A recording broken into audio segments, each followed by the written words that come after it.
It's a wild through a goal, slots it beyond Fodringer, and the Millers are in front in the South Yorkshire derby. And for the first time in 42 years, Rotherham United win at Bramall Lane. On the edge of the box for Duffy, he can hit them, and he does. The Dolphin has scored an absolute screamer for Rotherham United. Rotherham United have secured their championship status for next season. Do me a favour, drop me off in Rotherham.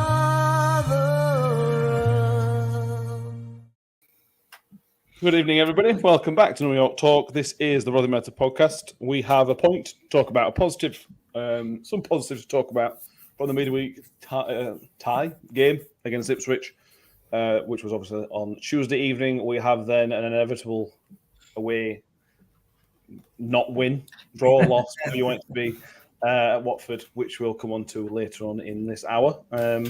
Mick, how are you doing? I'm all right, mate. Thank you very much. Good stuff. Danny's back with us. How you doing, mate? I'm doing good, thank you. Good stuff. And Tom's back with us. How you doing, mate? Yeah, good. I'm doing good. Good to hear. We can finally talk about some positives, what feels like the first time in, I don't know how long, to be honest with you. Mick, What? I say that the first time in a while. We're actually in our best run of the season. We're only one defeat in our last 5 games. Only one win, but there's obviously 3 draws in there. So you could spin it and say this is a really good run we've been on and what we've all been whinging about, because we're technically picking up points here, which is, it feels weird saying that, to be honest with you, how negative we've all been, I suppose. Yeah.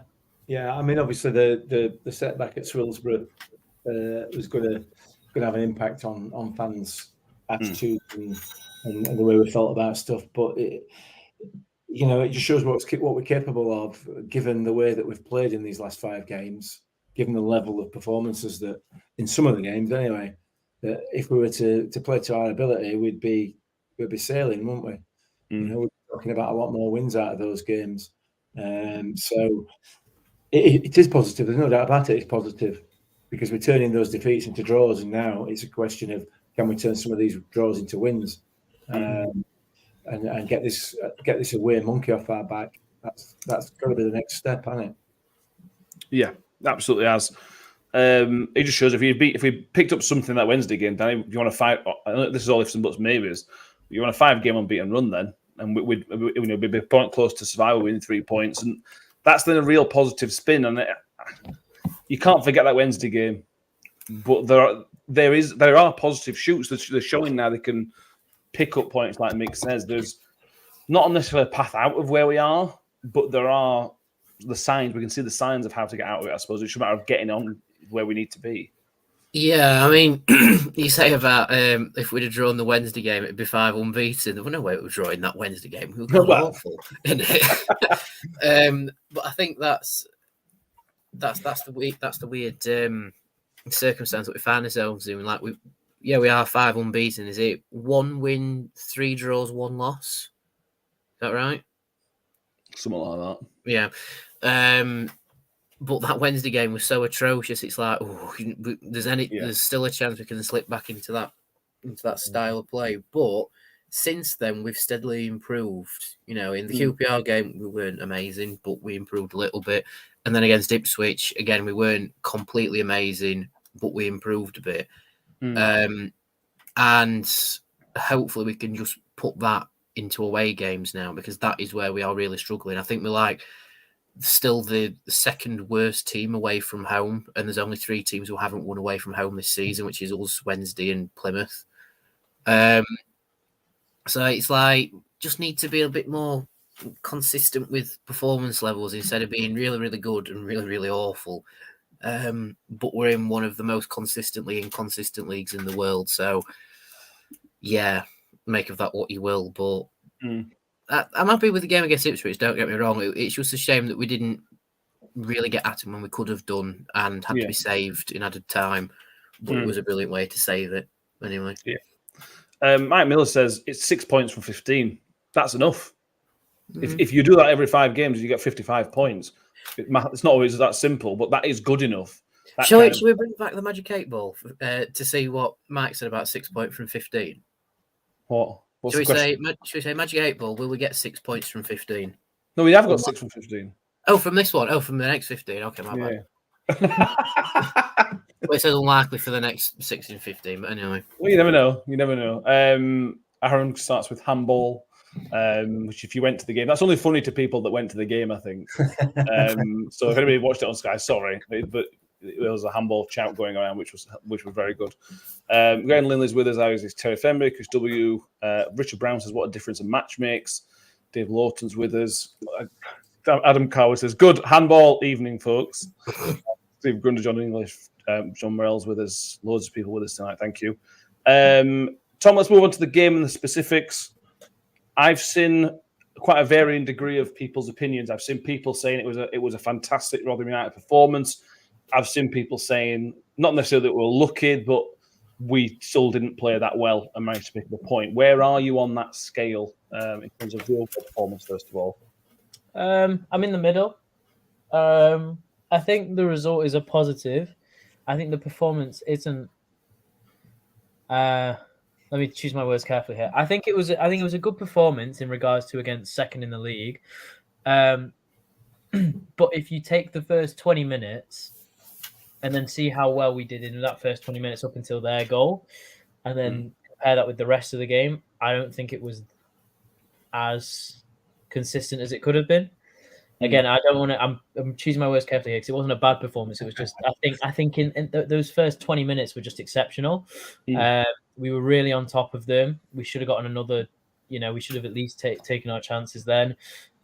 We deserved to be 1-0 up, and then you go from there, and you just hope that we kind of kicked on, and then they got I won't call it lucky, but a good goal. And then you kind of. I don't know. Just the rest of the second half, our heads dropped. It seemed they were really on top. They got back into it, and then the second half, I just think they did the same again. I think it was a good defensive performance, but I think if you look at those first 20 minutes, think about how well we could. If I just wish that was kept up. Really, is what I'm trying to get at. Yeah, I'm with Tom on this one, Mick, because I've been sat here the last few days just thinking I must be being really negative at the minute. Because I thought that the first 20 minutes, Tom, right, it was blistering at times. That first 20 minutes was absolutely fantastic, but for the rest of the game, we weren't better than them. At best, we were level with them for the rest of the entire game. And don't get me wrong, I thought it was a really good defensive display. I thought we set up really solid, and I thought the back line did really, really well. But there were still, for me, quite a lot of issues in terms of performance and changes in the game. The in-game changes again didn't work particularly well. I didn't think either.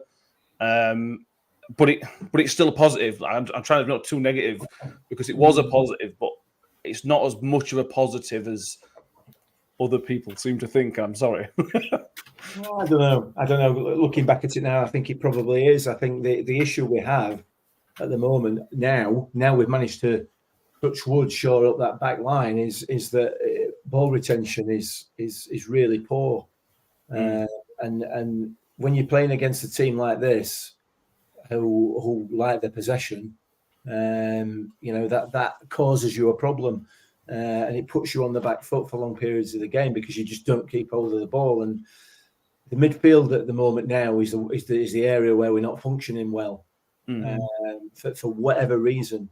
There were some decent performances. I thought Sam Lucas had a decent game, a really good game, in fact. He really got stuck in and he showed what he's capable of. We know what he's capable of. He's a quality footballer. He's played at this level and higher for some considerable time. But we know what he's capable of, and he showed a little bit that the other night. But unfortunately, Cathro went missing again. And we need the whole of that midfield to function in order for us to try and retain a bit more possession of the ball. And I think that's why we were on the back foot for some of the game. And, why you're saying what you're saying about the kind of negative side of that performance.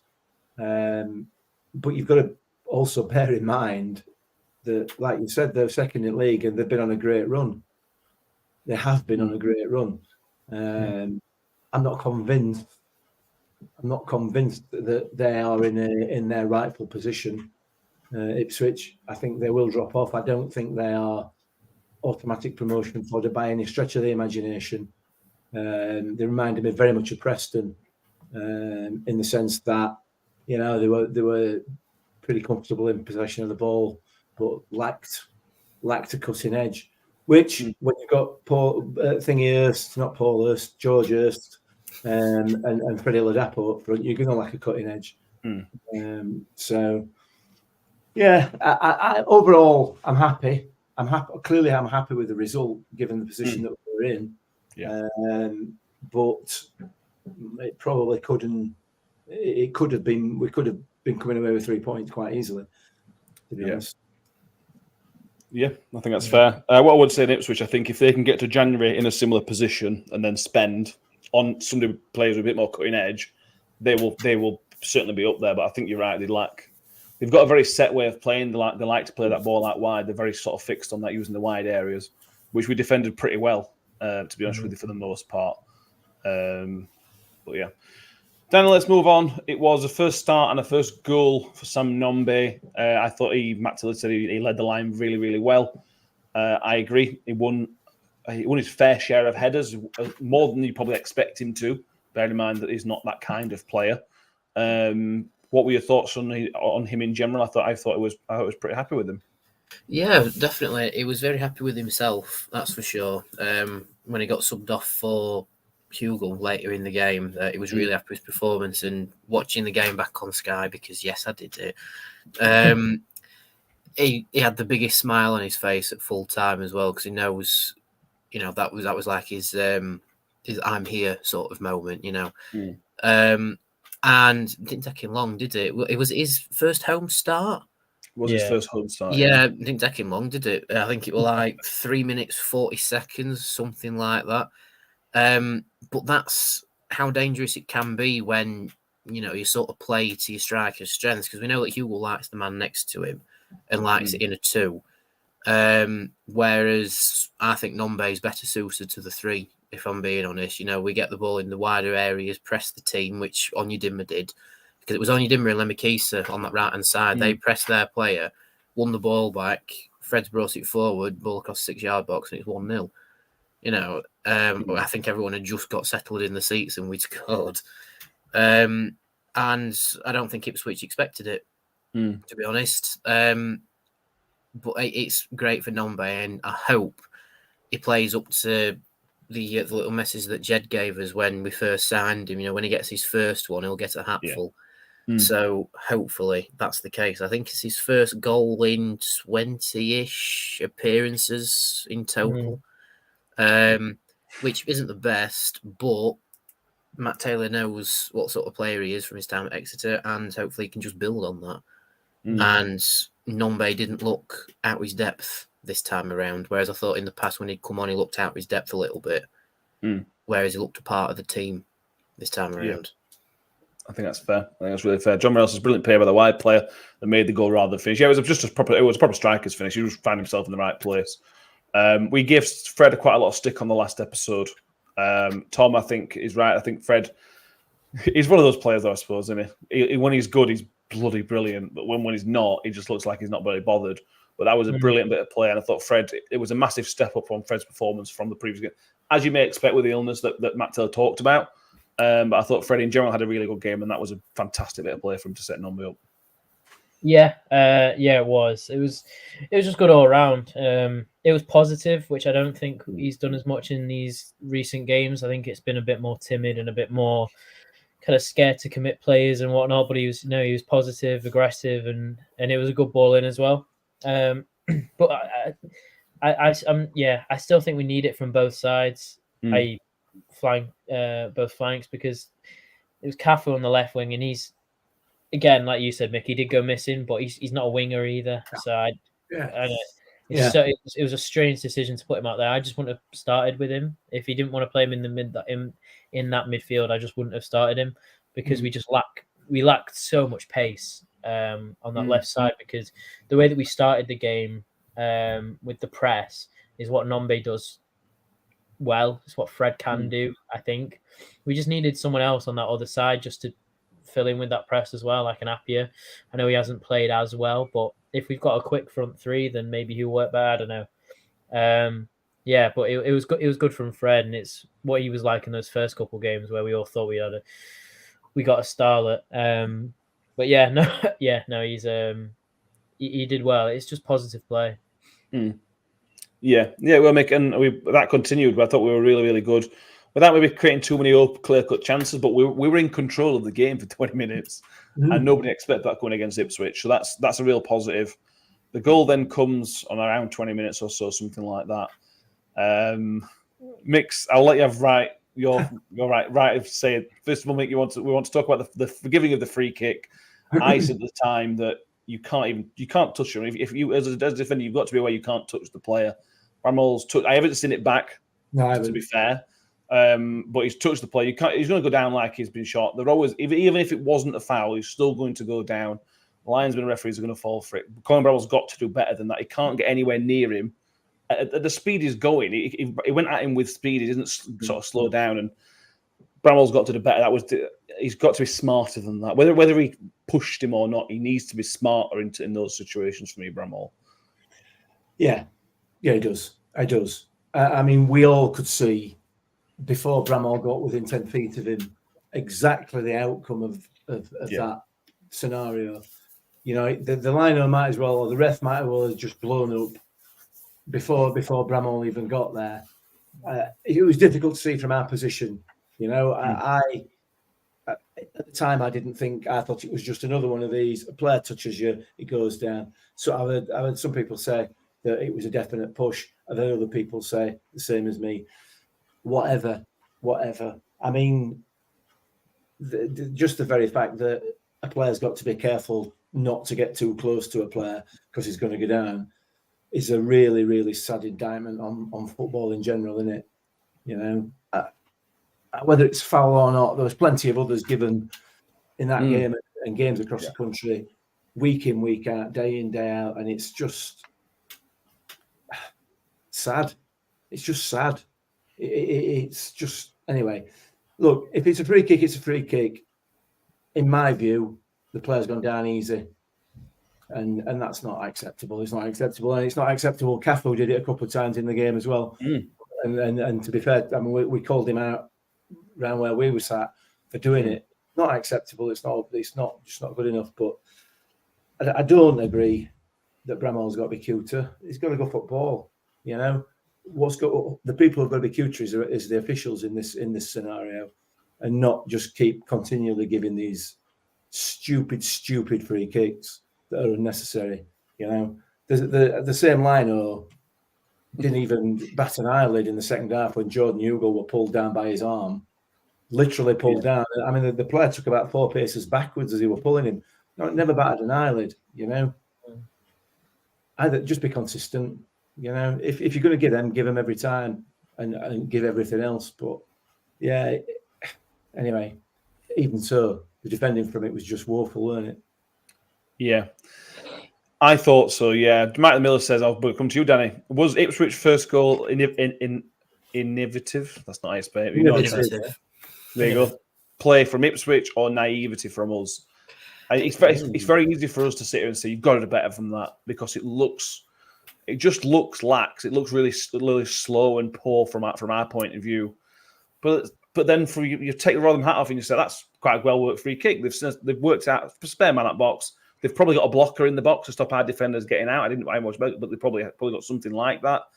And it's a great finish from a guy who never scores goals. Which way are you seeing it?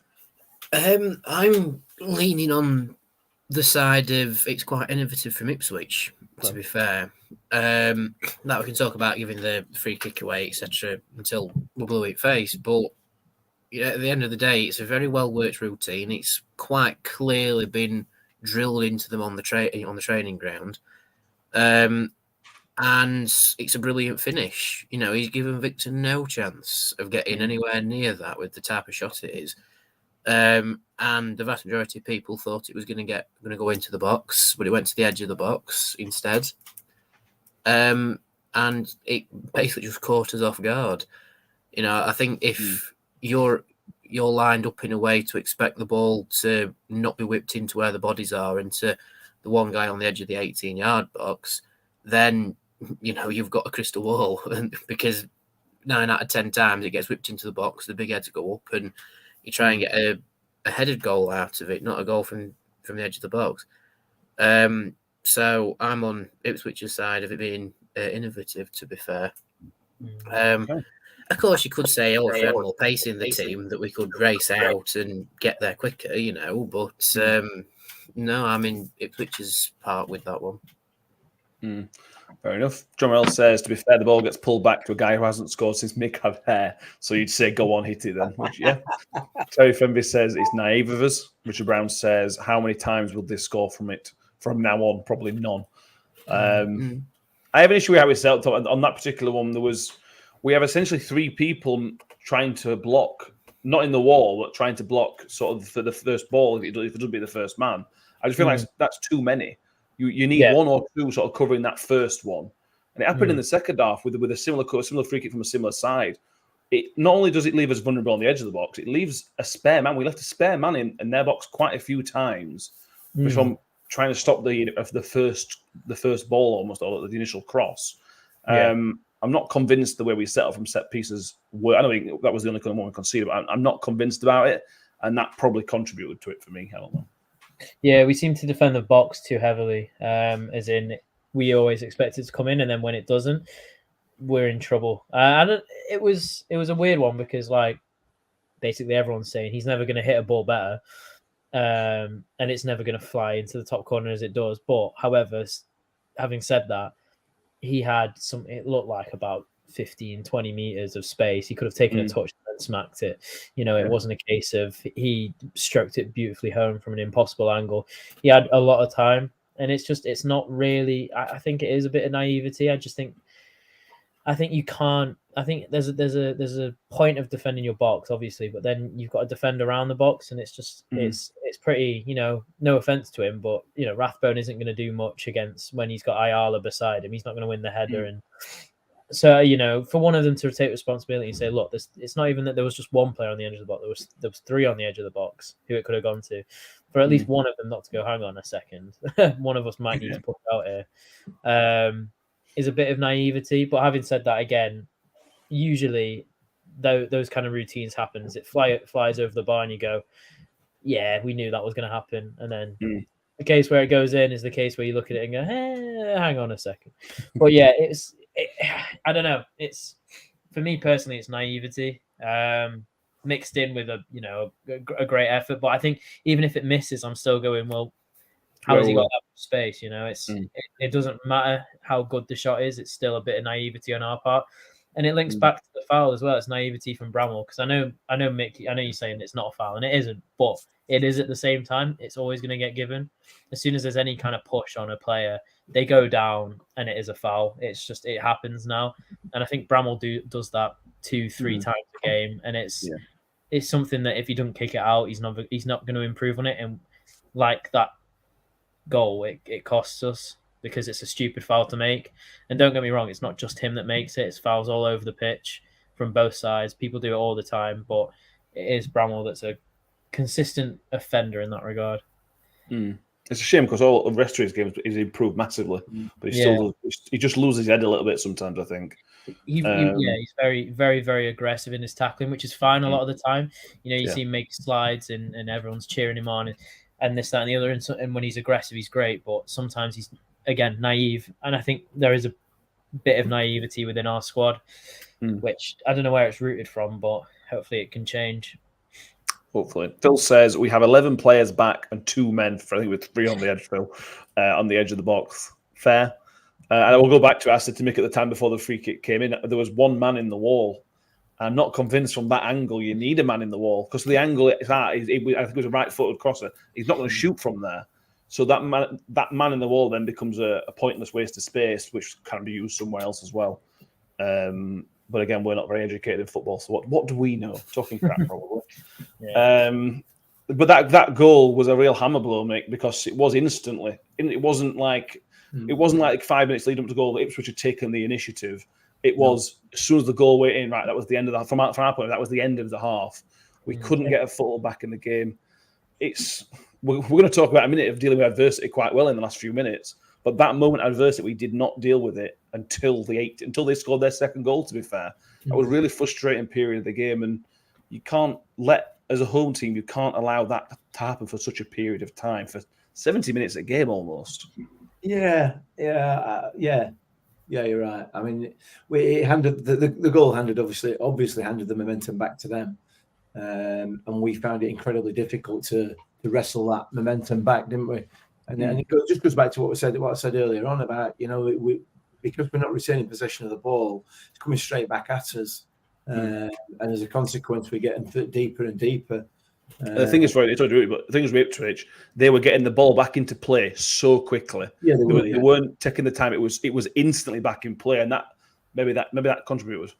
Yeah, I think it did. They were trying to play the game at pace, weren't they? For a lot of the time. So yeah, I'm sure it did. The way to stop it is to keep the ball from them. Yeah, and we weren't able to do that. I question, as Tom said earlier on, you've got Cafu out wide on the left. That's just I don't understand that at all. He came back inside for a short period of time in the second half, and he was a lot better and a lot more involved in the game, albeit he didn't really impact it too much. But that doesn't help. The balance of that midfield wasn't right, and as a consequence, we couldn't keep the ball, and we just kept inviting them back on. So yeah, that's just where we are in it. But ultimately, we came back into the game and got what, in my view, was our just desserts. So yeah. Let's talk about the goals now. We'll talk about the substitutions, because I think the substitutions and change in formation is worth talking about if we've got time.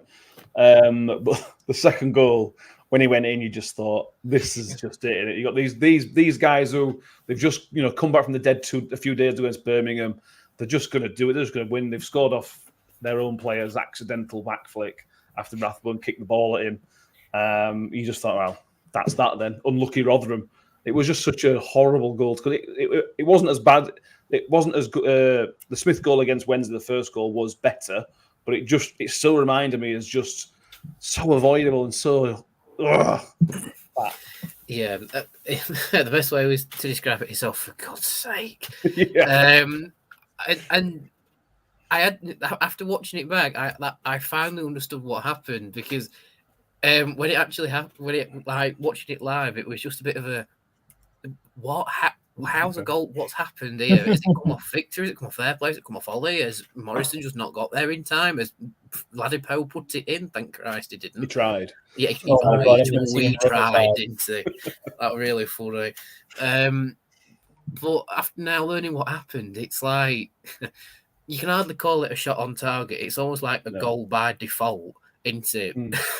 Because it's coming, ricocheted off Ollie, ricocheted off their player, neither of who knew nothing about but the other person who knew what was happening was Morrison, and he knew he couldn't get there in time. Otherwise, they had no idea what was happening.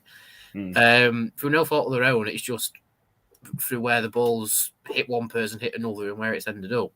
And I think it's those sort of goals that if we'd have lost to that, it would have made the loss even more painful, because losing to that type of goal is really, really painful. If you lose to an absolute screamer from the edge of the 18-yard box or 30 yards out, you sort of have to go, all right, fair enough.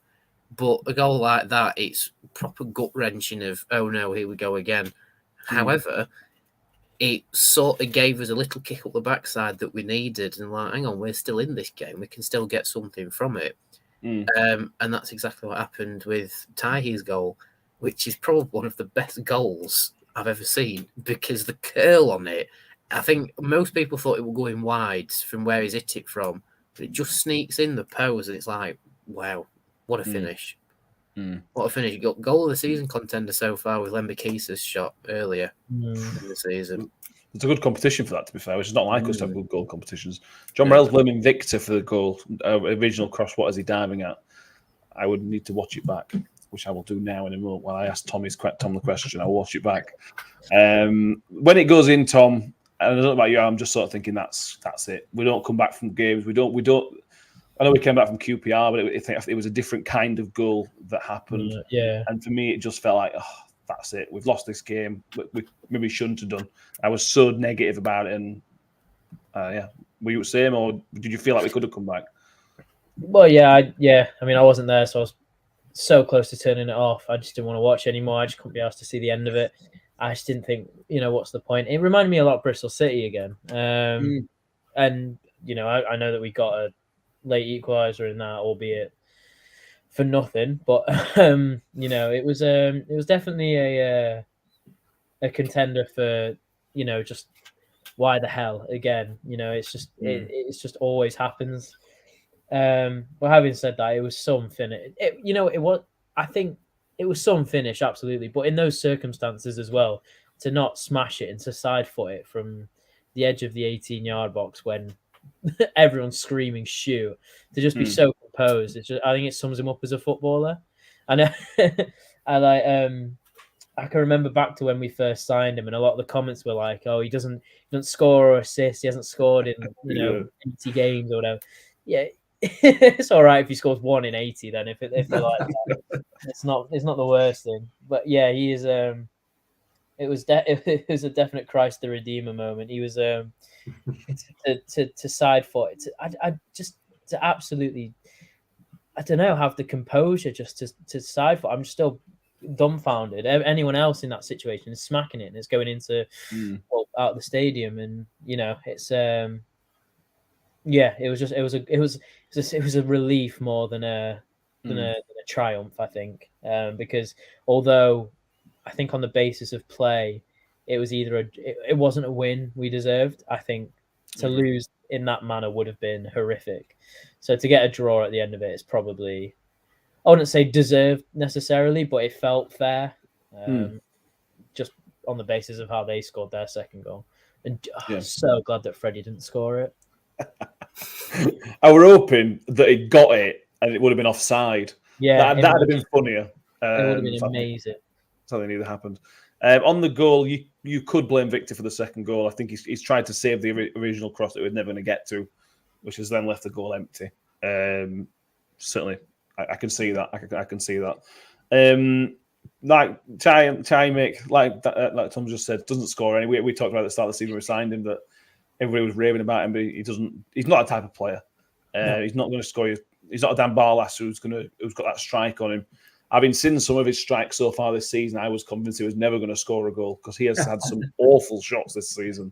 I genuinely didn't think he had that in his locker just to sort of unleash it, and it was a goal worthy of picking up a point. We where we sit, we had the perfect angle from it. We sit right sort of the angle of that side of the box, so you could just see it whip into the top corner.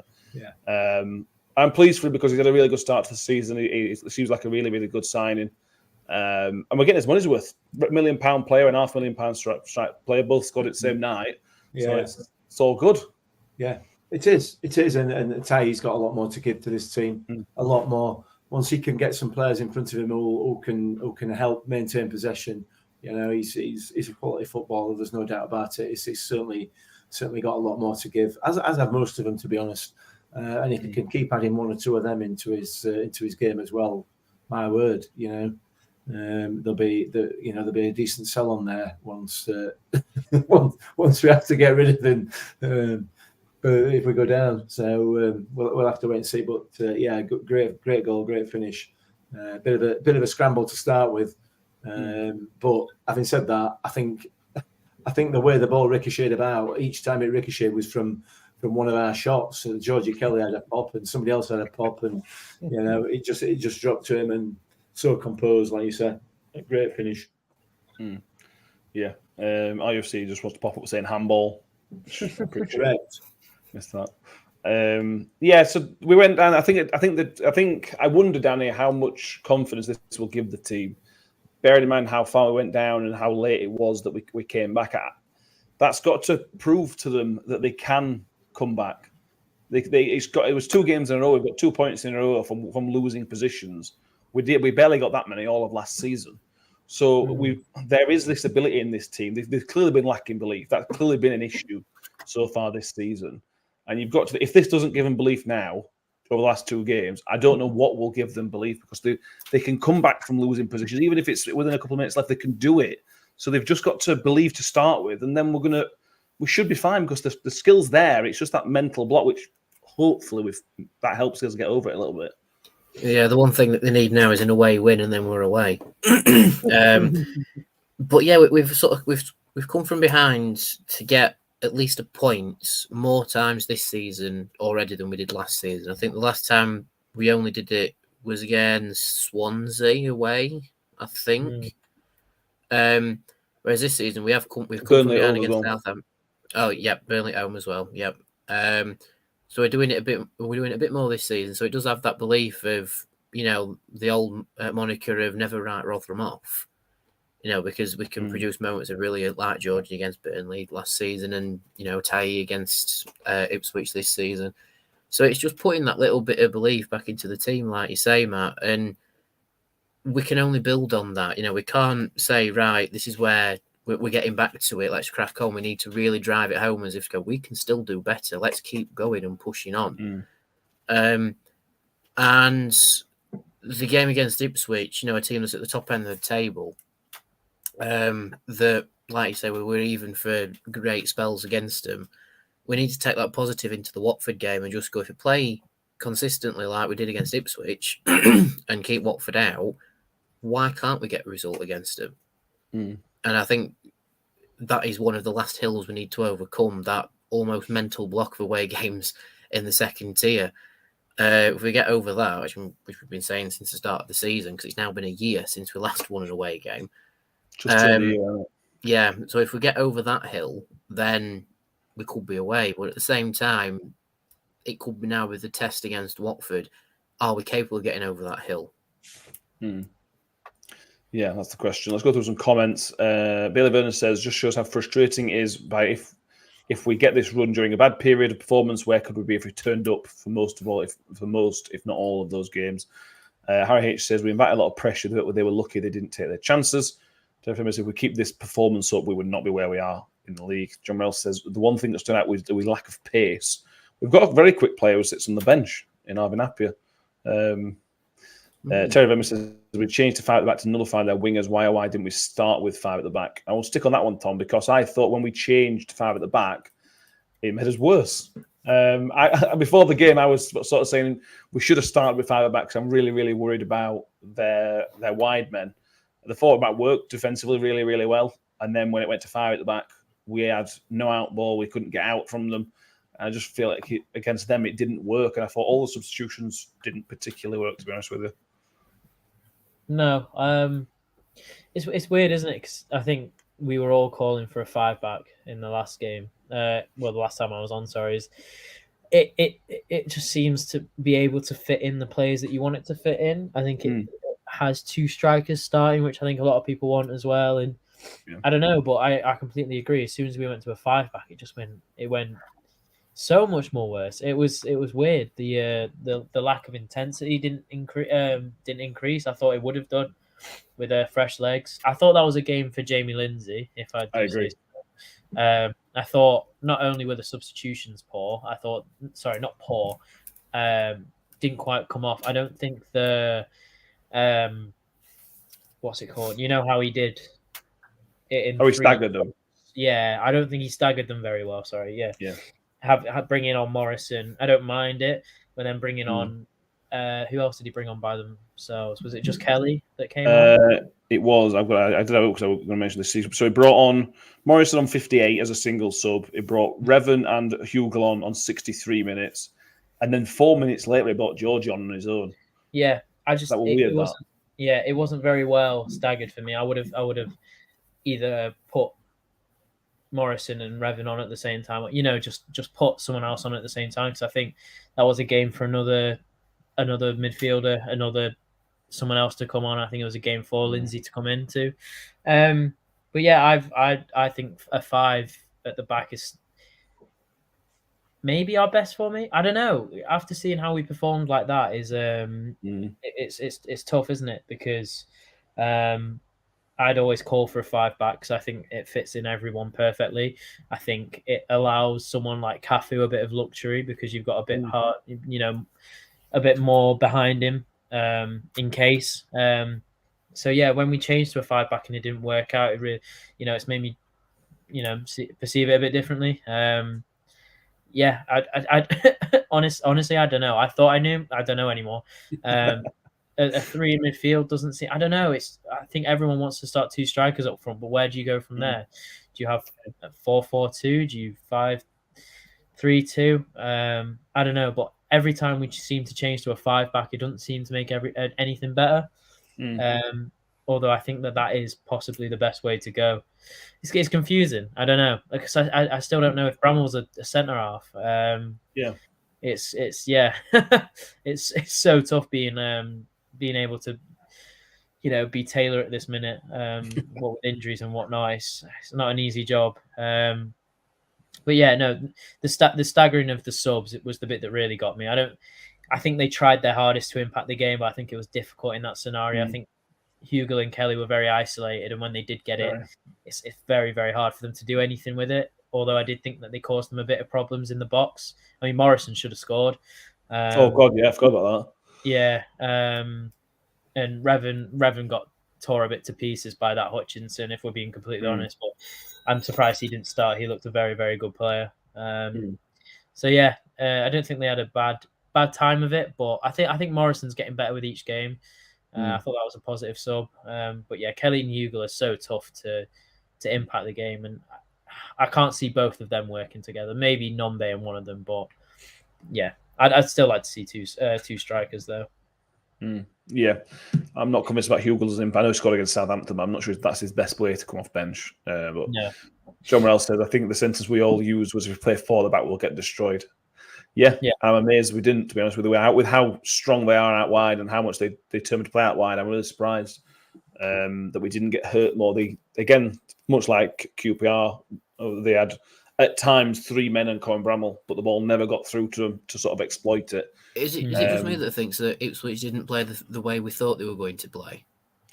I didn't know how they're going to play, but I was shocked that they did that thing where they've got the ball in the centre of the pitch and they'll just ping it into the far over their head into the corner.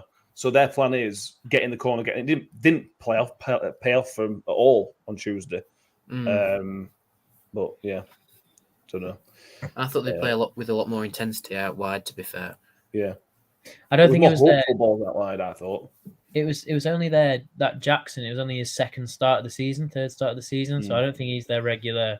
Don't know if it was their regular team. I mean, Brandon Williams didn't get a look in, did he? And I thought he would have. I thought he'd have been a danger player, the fullback. I liked that Hutchinson when he came on. I thought he probably should have started.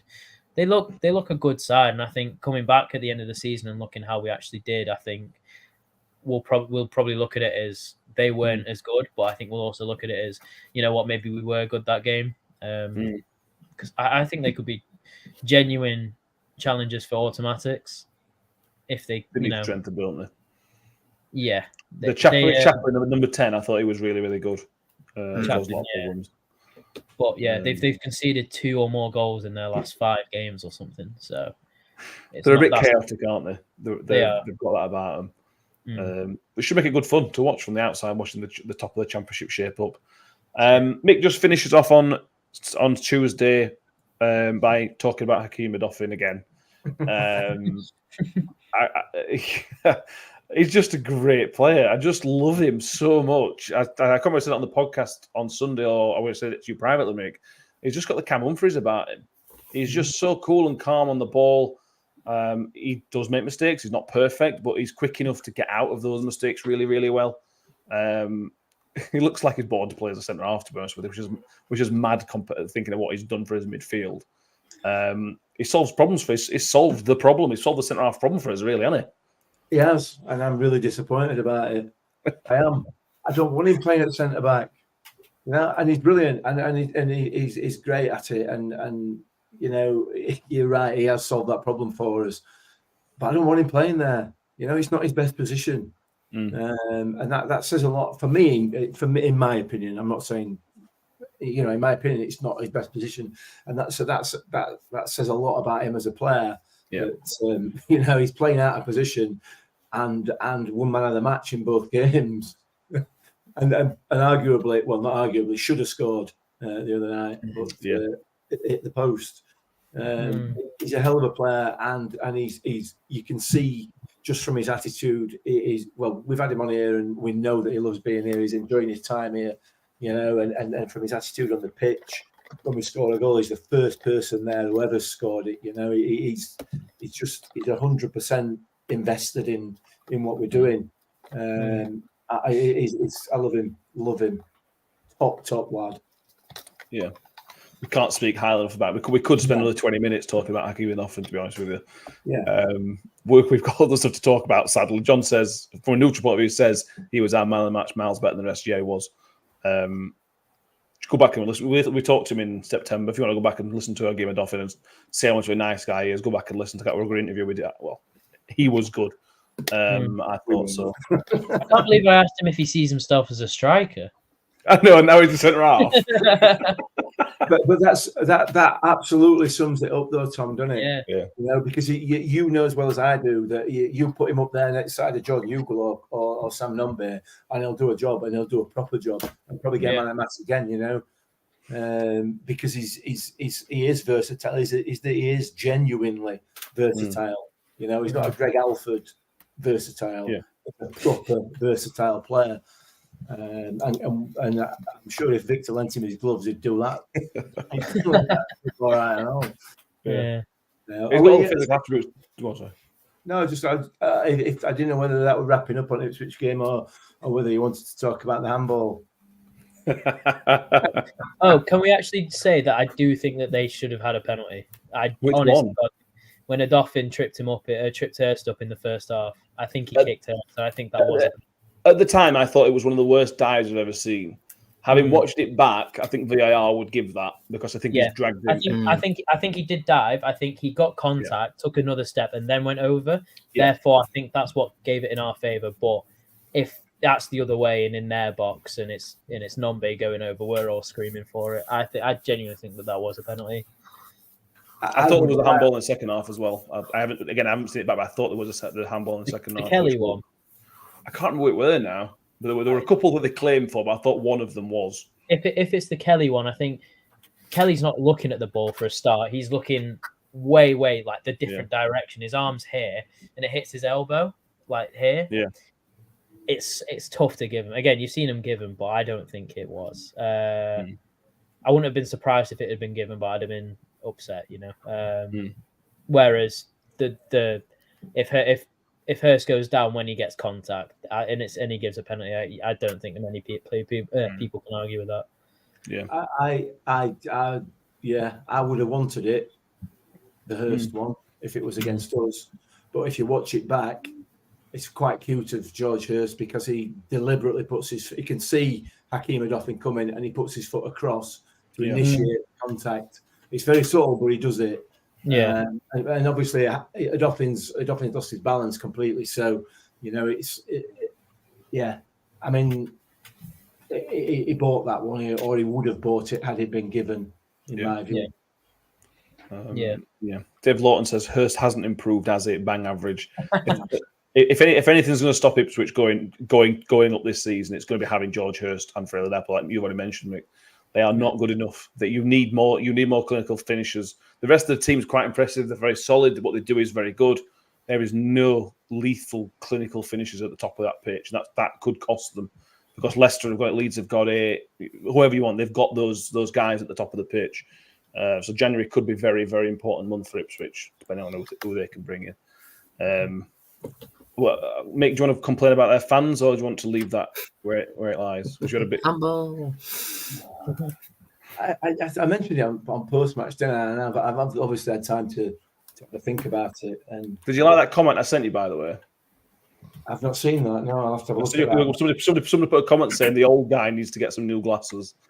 Well, I'm gonna have a look at some of I'm gonna have a look at some of these comments now. It's funny you should say that because I'm on my way tomorrow to have my eyes tested. So that might help, but I don't need my ears testing, to be honest. And I said it on post match, and I still stand by it. I mean, we've been here 12 years now, haven't we? 13 years, 12 years.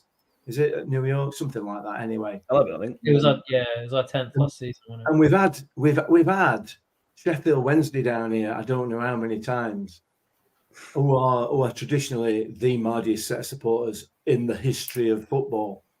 But that last night, they just beat Wednesday into a pulp, didn't they? In terms of mardiness, it was bizarre.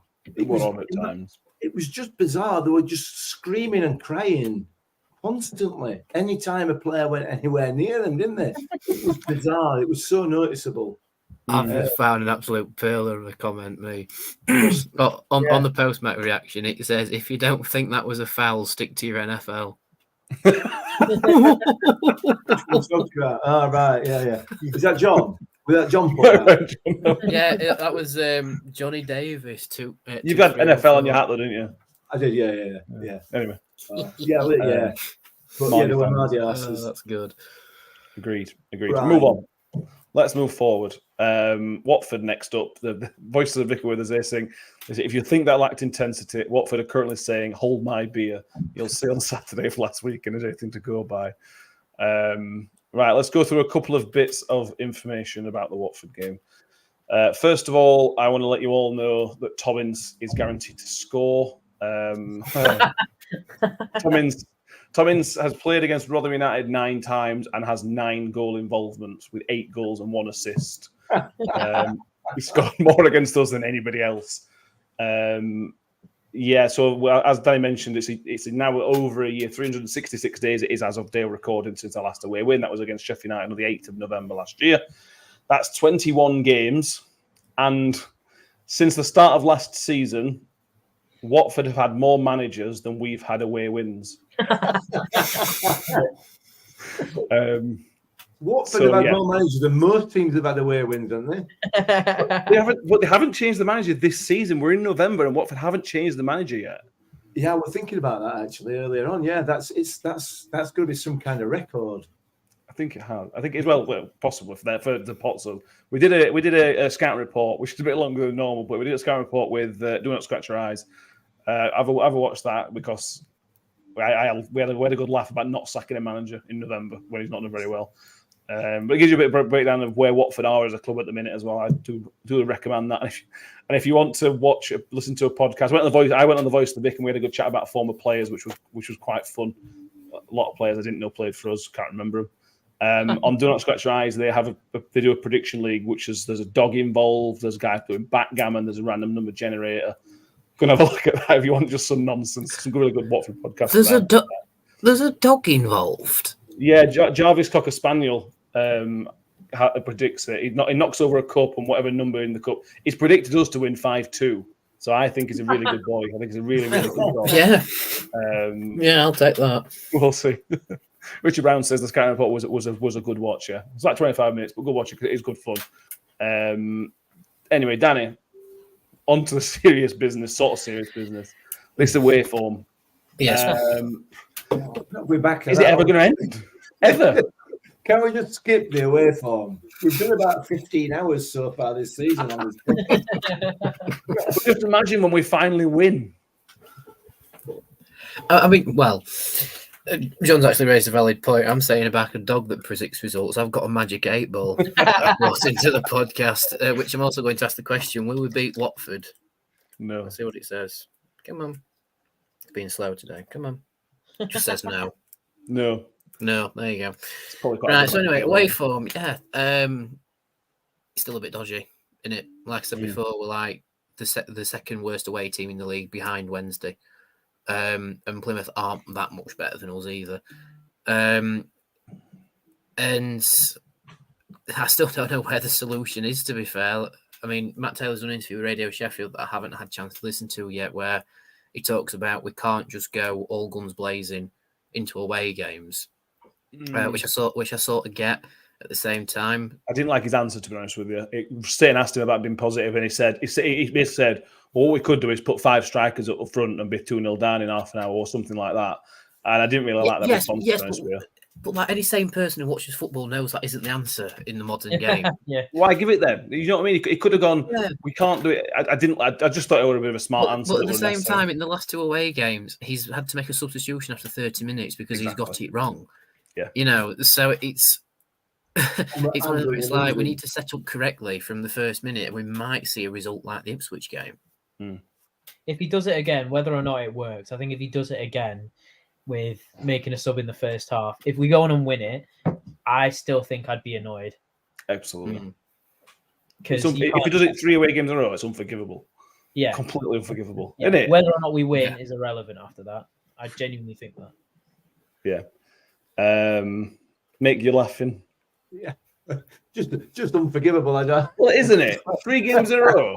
If it was 3 games, I don't think it will be. If it was, to be honest with you, but You know, I don't know. I just you can get it wrong once. Okay, Yeah. fair enough. The Wednesday game, again, we were so poor in that first 20 minutes, 30 minutes that he took someone off. If you do it again, 3 away games in a row, if the fact he's not doing it at home as well, I don't know. It just screams that he knows something's wrong, but is too scared to change it, rather than it's being, oh, I got it wrong again. It feels like it's just him being a bit cowardly, which doesn't sit right with me. I don't think. Yeah. I think he's got a way that he wants to play away from home, and each time that he's done that so far, it's not worked for whatever reason. But he continues to believe that it's the right way. It may well be, but it's not working. And in my view, as a manager, if it's not working, you need to adapt. You need to tweak, at least tweak, to try and stop the mistakes that have been causing the issues. I've listened to the bit of the interview with Rob Staten, and I'm with you, Matt. I thought the answer that he gave was it was almost a case of, look, just show up. You don't want to be talking about. Of course, we could just put 5 up front if you want. Well, I mean, that's like we're not. You're not talking to a 3-year-old child. With the greatest respect, he's talking to a football journalist who knows his stuff, and he's putting a reasonable question to him. He's also talking to the fans as well through. Yeah, which so I didn't like that answer as well. But he's probably getting frustrated. Well, there's no doubt he's as frustrated with the situation as we are. There's no doubt about that. Probably more so because it's his job, it's his life at the moment, isn't it? You know. So I get why he's frustrated, but we need to just let him get on with it. In my view, just let him get on with it, and he knows what the mistakes are. He knows what the issues are. So let him address them, and that's all we can do, isn't it? Yeah, True. We've got to say though, what is the definition of idiocy? Yeah. It does get to that point. I don't think we're there yet, but I think it does get to that point of if he keeps trying the same thing and it still doesn't work, how long until you think he's lost the plot a little bit? Voice Vic said, from a Watford point of view, the longer the game stays 0-0, the more the crowd will get on the back of the home fans. They think we could easily come away with a point or even 3. I mean, this is the thing, Tom, that setting up to soak up pressure or frustrate is a valid way of setting up. As an away team, it does. We've seen it work at New York Stadium multiple times over the history. It does work. But it hasn't worked for us. And for us, it's not even looked like working. I go back to the Cardiff game. I know there were injuries. But the Cardiff game, we sat in, and we were never going to get anything out of that game. And then as soon as you concede 1 goal, that's it. You're stuffed. If you're a bit proactive and you concede a goal, you can change things, tweak things, and whatever. If you're soaking up pressure, go 1-0 down, what are you going to do then? And that's part of the problem for me. Yeah, and it comes back to the point that I just think our squad's naive. I genuinely do. I don't think that they've got the confidence to see out games. I don't think they've got the know-how, or at least some of them don't. I think they're a bit naive in defending, and then I don't think that this team, if you set them up to defend, will defend for the entire game. I mean, you look at our fullbacks and you think about Dexter and Bramall, and you think, are they the best at defending? No. Yeah. And then you go into the midfield. If they're not on it, then they bypass them easily, and you just think everything about the setup doesn't work. Whereas if we went for a team, I don't think any fan would complain if it ended up being 2-1, but we went after them. I mean, there's some ridiculous stat where we're the second lowest pressing team in the league. When has that ever been a thing? Never. No, it's a ridiculous stat because we've always, maybe not in the best way, but we've always kind of prided ourselves on kind of pressing and being in the face of the opposition, not really laying down. To be the second worst, I think it was like sprints or something, or just kind of high pressing scenario. the fact that when we did against Ipswich, we were good. It just, I don't know. It strikes me as a bit of a, kind of wake up and you can see what's happening kind of thing. But who knows? I'm not a manager for many reasons. One of them being my tactics. So, it's just a case of letting him see what he wants to do. And I don't know. I genuinely think something needs to change, and we just need to go after them. I mean, like some of the fans are saying, I don't think they're completely on. Is it Ismail? The Valerian Ismail. Yeah. I don't think they're completely behind him. I think if we go after them and get a goal early on, we could comfortably see the game out. Whereas how we're going after it is to sit back and let them come on to us, which never works for us. I don't think it ever does. Maybe at home, maybe at home, but I don't think anyone would like it if we did that. So yeah. I think this game is a game for a change, and if it doesn't, then I think we're just gonna be fed up. Yeah, exactly. I think we're just gonna be fed up. John Ross says, when playing a team that's not in great form, I don't understand the theory in sitting back. Why give them the initiative and confidence to the opposition?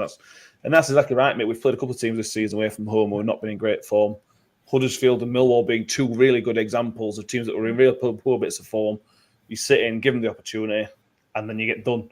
We can't do that. Watford they're on decent. I think they're 5 unbeaten, so they're not like not in the doldrums. They're not awful, but they're not in the position that they would expect themselves to be, having only got relegated a couple of years ago. You've got to put them under pressure because we all know every home base in the league will be like this. Put them under pressure and get an early goal. The fans turn at almost every single club. We saw it at Sunderland for a brief time. But you see these things happen. We've got to see that initiative and positivity, and we can't just sit in. We just can't. We've been calling for it all season, haven't we? So let's wait and see. You've got to give the players have got to take some responsibility as well for the away performances. And as Tom, I'm not sure it was Tom or Danny alluded to earlier on. We've got two. We've come back from behind in the last 2 games. It should give the players confidence to know and to understand that they are capable of competing in this league. Not that they should need that. Not that they should need that at all, because they're more than capable. So let's wait and see. We can only wait and see for Saturday, can't we? And see what we can drum up. I have a feeling. Yeah. Okay, fair enough. And I'm also thinking about Saturday as well. Tobias says, never seen us losing 5 games. First win on Saturday. Yeah, we got the look of the Swedish with us on Saturday. So hopefully that's a positive.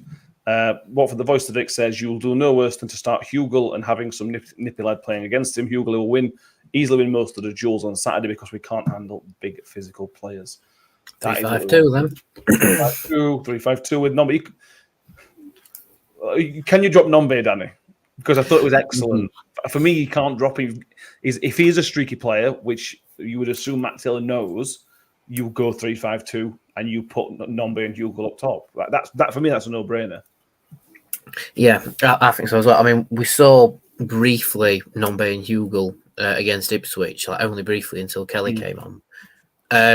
But if that's the way we can get at Watford, the nippy lad off a shoulder, Hugel winning the duels and Nombe nipping into the quote-unquote goal-scoring positions, I think we'd be silly not to go to up top with Nombe and Hugel and have Kelly as your impact player, just to keep it chaotic in the second half, shall we say? Yeah. So yeah, hopefully it's 3-5-2 and not 4-3-3 30-minute substitution to make it 5-3-2. Yeah. Any other changes you'd make, Tom? We went 3-5-2. You probably have to play Revan, wouldn't you? Yeah. And then any other changes? Still same midfield 3. I'd drop Cafu. In that case, I'd have the same midfield 3. Yeah, Klukas, Rathbone, and Thierry. Hugel, Nombe. I'd drop Fred as well. We Not could even through- put Fred as the wing back. You could drop Dexter and put Fred there because he has done it. He did it against somebody. Can't remember who. He did it against Stoke at somebody. the start of the season. Is the only game I can Yeah. remember, and I remember, and he got torn apart a little bit. Fair. I don't know. I think he's wasted there as well. I think you're not getting the best Agree out of him. I don't know. Yeah, I think not through fault or anything like that. I just think through necessity you drop Fred because I think you need to put two strikers. I think you need to have a bit more of a defensive kind of setup. Mate, I don't know with Cafu. I wouldn't. I don't know. It's tough. Yeah, I don't think I would start him, but I think he would. I think he would personally thrive better in that role of having a bit less responsibility. And I think if you look at Taylor as well and how he was with Exeter, he played a 5-back with Exeter, so he did 3-4-1-2 or something like that. Yeah, he had like two strikers, one behind them, two midfielders who did all the dirty work. We have got the setup that he loves, but yet he's not going to it, and it strikes me as to why not, where he was so successful with and now he's not. I don't know. I truly do not know, but we will see. Personally, I'd go 5-back against Watford. Yeah, I drop Cafu as well, and then I would let Tiahi and Klukas do all the dirty work and let Rathbone do whatever he wants because we are restricting Rathbone this season, and we need to take the lead off him and just let him go. And against Watford, every Watford fan I've spoken to this week has mentioned Ollie Rathbone and how good he was last season against them. And we haven't seen that Ollie Rathbone yet this season more than once or twice. And I don't blame Cafu. I blame the tactics that are accommodating Cafu that I think are stopping Rathbone. And then you got Jamie Lindsay. We've got to hopefully at some point we see Jamie Lindsay on Saturday. If we're 70 minutes in and the game's close, Jamie Lindsay's got to come on like he should have come on Tuesday. Last shout for any changes, Mick. Anything else? No. It's no. Cool. We'll just go through a few more comments through here. Tom Freeman says definitely starts Hugo Nombe. Top Catley says he would go 5 up top. Him and Matt Taylor. Terry Freeman says Cafu needs a drop like Hugo to give him a shake. But work with Hugo. I agree. I think that's fair. I think. Quick one. Is it Morrison or Ayala? Fitness dependent. I'd be happy with either. Yeah. I'd lean towards Morrison, but I thought Ayala was really, really good. Ayala looked like he'd been playing every week. It didn't look like his first game in 6 months or whatever it were. I didn't think. I think that could be a great signing if he continues to improve. I agree. I heard Sky Sports say that he trained with us during pre-season and then went to Bristol Rovers. Didn't get a contract, and then we went back to him. We were linked with him a lot, weren't we? His name popped up more than once under. His name was like one of the first names to pop up on the rumour mill, if I remember right. Yeah. And on Sky Sports, he said he was with us early in pre-season before going down to Bristol for a trial, and then they didn't sign him. Yeah. Would you sign for Joey Barton? Yeah, true. I wouldn't. Surprised he didn't go to City though. Yeah, I am surprised at that. Graham Lindsay wants to know the referee. The referee is scheduled to be Mr. Stephen Martin, famed for wearing the tightest refereeing shirts. I think it's extra, extra small, the refereeing shirts that he wears when it should be a large. He is averaging 6 yellow cards a game. Oh, lovely. Not many red cards, to be fair, though. Is it Steve? I've got the loudest whistle in the FL Martin. Correct. Yes. Okay, yeah. Loudest whistle, tightest shirts. Is that kind of guy. You never know what you're going to get. I think we've had games where he's had pretty good games and quiet games. We've also had games where he's just, look at me, I'm centre of attention. So we'll see what we get with Mr. Martin. Prediction time. Tom, what we reckon? I think we'll snatch it 1-0. I like it. Mick? 2-1 Rotherham. Yeah, actually, no, I take it back. 2-1 Rotherham. We're not keeping a clean sheet. 2-1. Right, we're not. We're definitely not. Poor old Victor. It's not Victor I'm worried about. Because his dad's going, otherwise he's going to get a rollicking off his dad.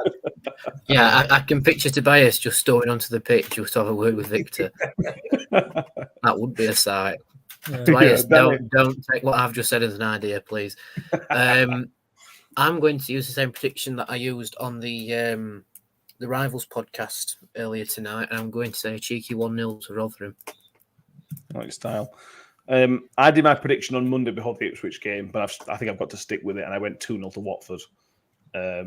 I may well change that, but I went with it on Monday, so I will stick with it. Terry Femi says 2-1 to the Millers. John Morrell says he's just played backgammon with his dog, and it's going to be a 2-1 Watford win. I'm going against what the Magic 8 Ball said, by the way. That said we won't that's win. it, yeah. Well, you're going to start keeping a record of the results of Magic 8 Ball. If it's wrong all the time, we know we don't have, you can just ignore it. But if it's right, we can keep we'll keep an eye on that. If we don't beat Watford, we know it's right. Because you can't really ask it if it's going to be a win, draw, or loss, because it says it's like yes or no thing. Yeah, with you.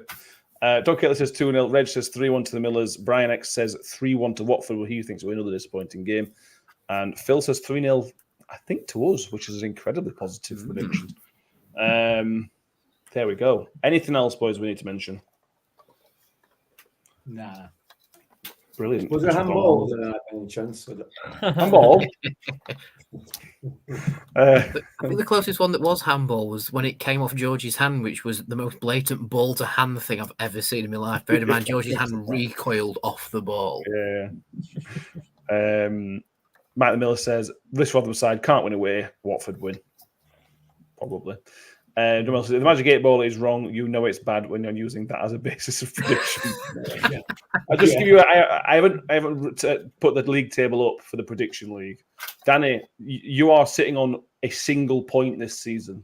Good. Now it's 3 points for a correct score, 1 point for a correct correct result. You've got 1 point this season. Good. Mick, you've got one right score line and one correct result. I'll do the score, but I'm on something like 11 points. I didn't want to do it because and you wonder why I brought the Magic 8 Ball into it. I need all the help I can get. Bearing in mind all the shows Joy's been on, Danny, you're on the same level of points as Joy, and Joy's only been on like 2 or 3 times this season. Which is why I've got the Magic 8 Ball. Will I get any more points in the prediction league? Let's see what it says. Come on, behave yourself. It's not even answered me. Even it doesn't. There you go. Definitely right. Not bothered. No. Right. Thank you all for being with us tonight. Make sure you check out the scouting report, which is up at the moment. We shall be back on Sunday evening, which will be a review of obviously the Watford game. We don't know what the plans are for the international break. We'll see if we can get something interesting put forward, but we'll work on that over the next 2 or 3 days. Subscribe on YouTube if you haven't already. Give this video a thumbs up as well. And if you're on iTunes, Spotify, or wherever else you get your audio podcasts, please do subscribe and give us a 5-star rating wherever it allows you to do so. Mick, thank you very much tonight. You've upset Ipswich fans, I suppose. So sorry, Ipswich fans. Probably I mean, they're incredibly resilient, as they proved last night. I'm not being upset about that. I'm sure. Sorry, Ipswich fans. Danny, thank you for being with us, mate. It's been a pleasure. Always a pleasure, lads. And Tom, thank you for being here with us, mate. I will see you next time. Yeah, well, thank you very much. Thank you, everybody. See you next time, and up the Millers. Up the Millers. It's a Wales through a goal, slots it beyond Fodringer, and the Millers are in front in the South Yorkshire derby. And for the first time in 42 years, Rotherham United win at Bramall Lane. On the edge of the box for Duffy, he can hit them, and he does. Oh!